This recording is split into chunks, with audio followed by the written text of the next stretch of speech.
Welcome to the Financial Literacy Seminar Series. The speaker today is Eric Johnson from Columbia Business School, and he will talk about financial capability among the elderly. Welcome, Eric. Thank you, Hannah. When we think of the elderly, we think that older is wiser. But being old is also associated with declining cognitive ability. So what does the research says about this topic, and what about intelligence? There's a really robust story that has both good news and bad news about intelligence as we age. The bad news is that we have a special set of capabilities, which we call fluid intelligence, that is actually deteriorating from about age 20 on. And this is obviously pretty disturbing, but true.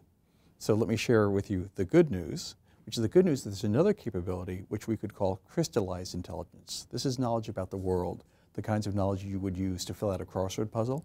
And this actually increases from 20 on. So there's bad news. We're not as fast as we used to be. There's good news. We have a better database than we used to have. In your paper, you talk about the compensating capability hypothesis. What do you mean by that? The idea is very simple. It's as fluid intelligence goes down, does crystallized intelligence replace it in decision making? So the hope is that it's not age that we should worry about, but the relative role of fluid and crystallized intelligence in understanding whether people are making better or worse decisions as they get older. So how do you go about testing these hypotheses, and do you use data? Do you actually perform an empirical analysis? That's a long and torturous tale, but it's actually a fun tale. There is a set of standard tests that are used to measure these two kinds of intelligences. So for example, we can ask you questions about how you would add numbers, or which of these pictures are like one of the others. Those are measures of fluid intelligence. We also collect from the same people, and this is all done on the World Wide Web. We ask the same people questions about crystallized intelligence. One of the examples of this would be, who is Catherine the Great? Or which person goes with this category? Things that are measuring general knowledge. And what we end up doing is then looking at both of those skills and then trying to explain people's ability to make decisions in finance, in borrowing, and also areas that psychologists and economists both care about, where we talk about choices across time, patience, and a skill about loss aversion. How do we feel about gains versus losses? And so what we're simply trying to do is test competing hypotheses to see, is there compensation for the declining fluid intelligence by the increasing crystallized intelligence? And what are the findings from this analysis? What's interesting is we find that there is compensation.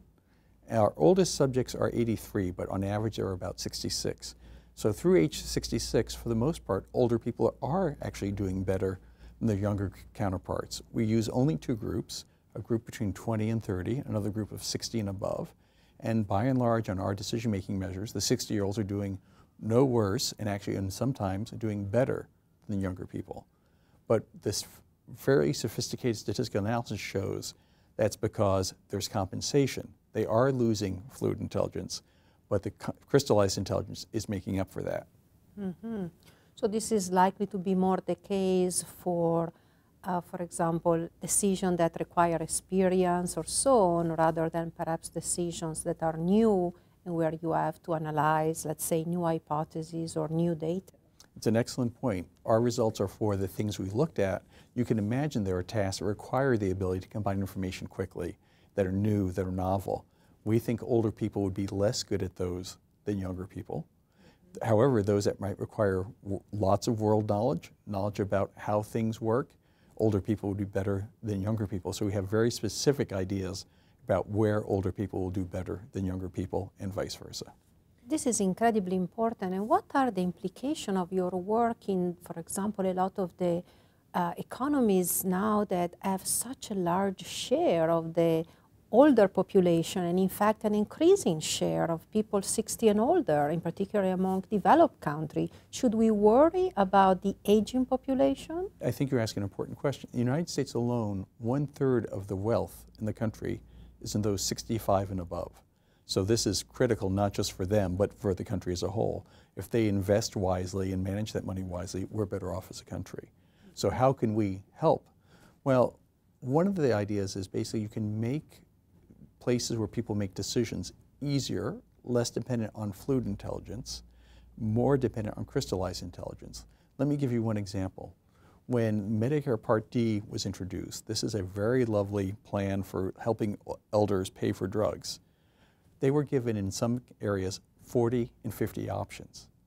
That taxes people's fluid intelligence because they have to process so much more information.